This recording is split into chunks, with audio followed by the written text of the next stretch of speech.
Welcome to This Explainer. Today, we are diving straight into a pretty profound psychological puzzle: how childhood emotional neglect secretly shapes our behavior as adults. We're going to unpack some deeply ingrained habits and really discover how our past is silently echoing in our present-day, day-to-day lives. So have you ever wondered why some people just constantly seek approval, struggle to trust anyone, or seem to push genuine affection away the exact moment it gets close? It's a pattern you've probably noticed in a friend, a partner, or, let's be honest, maybe even yourself. Now, on the surface, this kind of stuff can seem super confusing or even frustrating, but when we look a bit closer, we find a deeply logical, albeit painful, origin story. You see, psychology tells us that these adult patterns aren't just random flaws or personality defects. They're actually coping mechanisms. Think of them as emotional armor. They were built during childhood to protect the person when genuine love, value, or emotional support was just missing. When kids don't feel supported, they adapt. And here's the really fascinating and kind of tragic twist. This defensive armor stays bolted on well into adulthood, long after the original threat has completely vanished. Let's kick things off with Section 1, Childhood Roots of Adult Behavior, the foundation of psychological armor. Moving right into Section 2, Chasing Validation and Approval, the unending search for reassurance. Let's break down the surface behavior versus what's really going on underneath.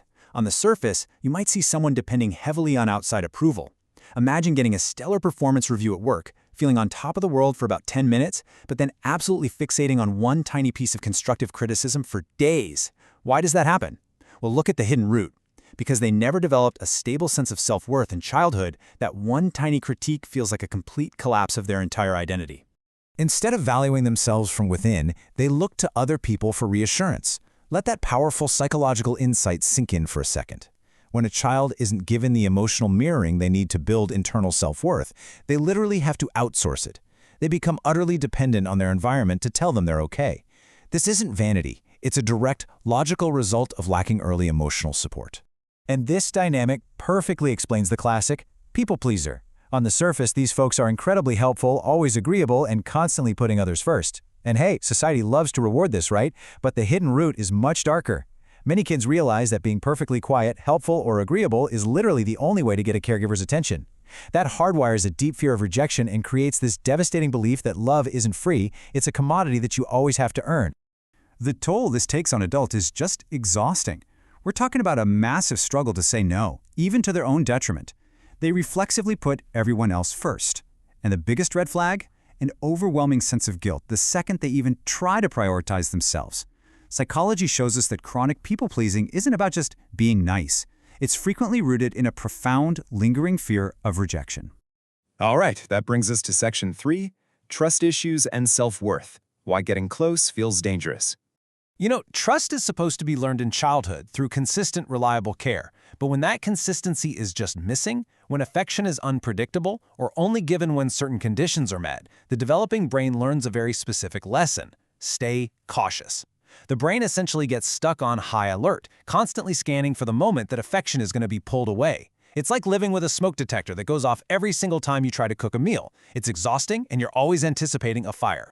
This caution ends up dictating their adult lives. On the surface, you see them overthinking relationships, questioning people's intentions, always expecting disappointment, and often acting super distant. But looking at the hidden root, the truth is actually heartbreaking. They don't want to be distant. They're just terrified. Their early experiences effectively taught them that getting close to people is basically a fast track to emotional pain.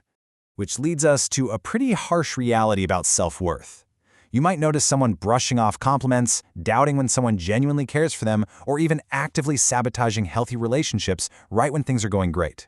Like, why destroy a good thing? Because emotional neglect often leaves adults feeling fundamentally unworthy of love.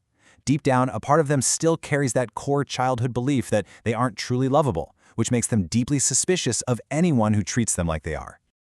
Let's pivot to Section 4, the Extreme Independence Shield, going it alone. Okay, there is a massive, fascinating contrast between how society views this and the actual psychological reality. Society universally praises extreme independence. We see it as this huge strength, a sign of true grit and resilience. We say things like, wow, they don't need anybody, but the psychological reality tells a completely different story. For many who grew up without emotional support, this fierce independence isn't a natural preference. It's a strict survival strategy. It developed simply to avoid ever relying on people who were historically unsafe or unreliable. Look at how this shield actually operates in real life. These individuals handle absolutely everything alone. They rarely, if ever, ask for help. They completely hide their struggles behind a highly capable exterior, and they feel intensely uncomfortable the very moment they have to depend on anyone else for anything. They aren't just trying to be strong all the time. They act this way because relying on others literally never felt safe growing up. Extreme independence is their fortress. Finally, we arrive at Section 5, reframing our survival strategies, from character flaws to childhood armor. These behaviors aren't random. They're often survival strategies learned in childhood. This is absolutely crucial. We need to fundamentally shift our perspective here. We have got to stop viewing these actions, the desperate need for approval, the mistrust, the people-pleasing, the self-sabotage, the extreme independence, as character flaws or weaknesses. Instead, we have to start recognizing them for what they truly are. Brilliant, highly logical survival mechanisms designed by a vulnerable child just trying to navigate a really difficult emotional environment. So how do we actually move forward? Well, step 1 is exactly what you're doing right now, understanding the psychology behind the behavior. Step 2 is recognizing when that armor clicks into place in your own daily life. And step 3 is actively choosing to begin changing the pattern. By understanding these 5 behaviors, we take the very first vital step toward unlearning them in ourselves and toward offering way more empathy to the people around us. I want to leave you with this final thought. If these deeply ingrained behaviors are really just heavy emotional armor built by a child to survive, what happens when the adult finally looks around, assesses their current life, and realizes it's actually safe to take that armor off? Just imagine the freedom, the genuine connection, and the true self-worth waiting right underneath. Thank you so much for joining me for this explainer.